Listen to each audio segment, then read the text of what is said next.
Have you ever found yourself scrolling, yes, on your mobile phone, and then suddenly you realized that an hour has passed?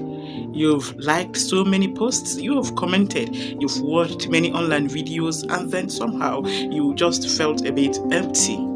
It's like the more you stay connected online, and then the more you disconnect in real life. You've become like a scrolling stranger to your spouse, your children, even you to God. You are a complete stranger to yourselves. And then our marriages now suffers.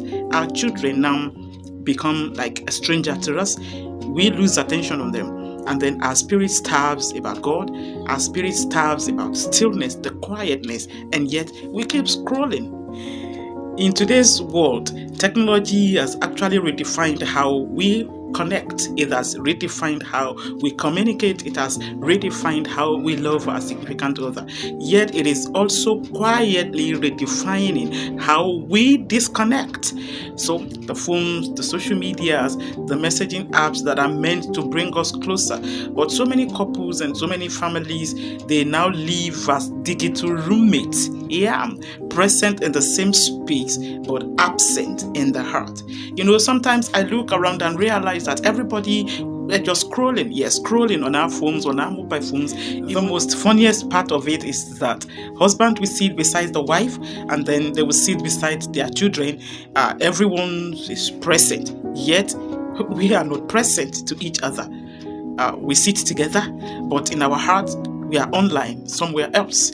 That's how scrolling on our mobile phones have made us to become like a total strangers to ourselves. Over the years, there has been cry for help, cry for adjustment, and then in the reduction of our screen time, the scrolling time by by couples asking me to please help them to tell their spouse that they are suffering in suffocation.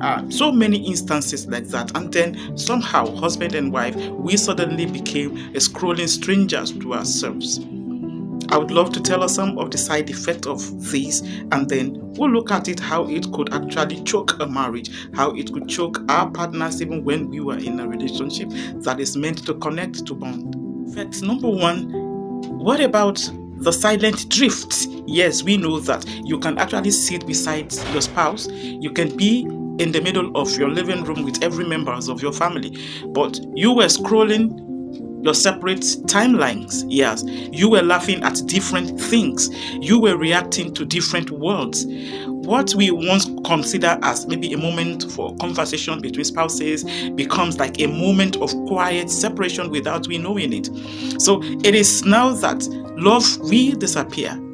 Yeah, of course, it will disappear with time. It is that attention is actually fading. And when attention has faded, something is actually going to happen to the intimacy. As we all know that attention is the lifeblood of intimacy. So when there is no longer attention, then intimacy falls short. And then husband will silently drift away from the wife, and the wife will silently drift away from the husband, and both of them will silently drift away from their children, making the home to be like a place with nobody while everybody is actually present, making the home a place where there is no longer bond, no longer attention to everybody, because everybody is on their different world, on their different timelines, doing what they feel they love doing, while they neglect their very closest person next to them. So without you knowing this, the silence will now drift them apart, driving them to the edge, everyone on their own corner in the same house, under the same roof. This is what scrolling, too much of scrolling on your phone can do to your spouse. You are actually killing attention, and when you kill attention in your marriage, you have already suffocated the intimacy. That is why you will need to adjust, you will need to readjust, you will need to amend, have some lone moment, have some real conversations with your significant other. Everything shouldn't be online, please. Fact number 2, emotional substitution. Then there is the emotional side of this, because we post our best smiles for strangers to see online because we wanted their validation, okay, so that they will show us that we are beautiful. They will validate us with their likes, they will validate us with their comments, but the real you is locked up behind hard face, long face, a face that is not smiling. in the house. You are already substituting the emotional bond you're meant to have with your significant other. You already throw it online. You already substituted it for the likes and the validations you have online. So people you don't even know, people you barely know online, you give them your best smiles, okay? But you show your tired, distracted selves to the ones who really matter. Your spouse, you chase the likes from the people who don't even know you, and then you ignore the love that is coming from your spouse. What was that? What sort of substitution is that? In fact, that kills every form of relationship faster than AK-47. This is doing a lot of damage to us. Why don't you just stay real to yourself in the real world? It does not end on social media. Sometimes I don't even understand this. You post your widest smile to a stranger online just because you needed their likes, you needed their validations, and then the real you is locked up between sorrow and sadness. When we crave the digital applause more than the real affirmation from our loved ones, from our spouses, I think we begin to replace presence with performance, which is dangerous. Effect number 3. What about the cost of constant availability?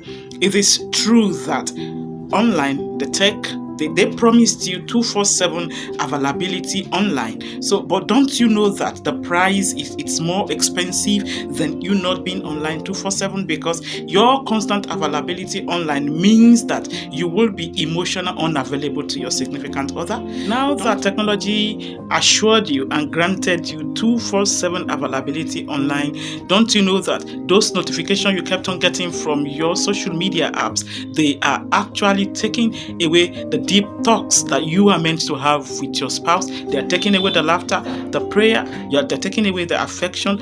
But I really want to tell you that before long, couples may feel like strangers, scrolling side by side, but yet miles apart emotionally. This will definitely lead to a devastating result thereafter. Technology was actually meant to bring us closer, and in many ways it does. Of course, we can use it positively to reach out to our loved ones when they were far away from us. We can use it to send prayers, we can use it to set devotionals and build community online. Yes, all those ones are tick. But slowly, without noticing it, it is also making spouses, couples to live in digital roommates environments, under the same roof, but emotionally they are far apart from each other. You see, every time we choose to scroll over speaking to our spouses, liking over listening, we trade our connection for distraction. Technology itself isn't bad. I have said this in a previous episode, that it could actually pose as blessings to our marriage, but it can quietly rearrange our priorities. Constant availability online often means emotional unavailability in real life. So our phones are full, yet our hearts are so empty. No connection. Hold on, before I leave your screen, I also have some good news for you. And what is the good news all about? It's about the technology being able to heal what it once hurt. Yes, why don't you send your partner a thoughtful messages in the middle of the day? Why don't you share the good news? Why don't you share a verse of the Bible instead of you sharing gossips all over the media? Most of the time, when love leads, even technology becomes like a holy ground. Yeah, the technology can enhance your relationship. It can enhance your marriage. It becomes just like a holy ground because you are using it positively to enhance your relationship. You need to pause. You need to take a deep breath. You need to invest more in physical connection. Love will not grow in your marriage because you kept scrolling your phone. No, love does not grow in that, but it grows in stillness. Those calm moments together, those quiet moments together, those sincere moments together. That is the only way love grows in marriage. That is the only way true love grows. And that is the only way your heart can connect. Put the phone down sometimes and pick your purpose back. Yeah, pick your spouse, pick your husband, madam, pick your wife, sir. Drop the phone occasionally. Don't be a scrolling stranger. Be a present lover. My name is Helen. I am the convener of Marriage on the Rock and Singles with Purpose. Kindly like and share this video. Could save a life. Your comment, please drop them at the comment section, and then if you need to call 07037150154. Your marriage is blessed.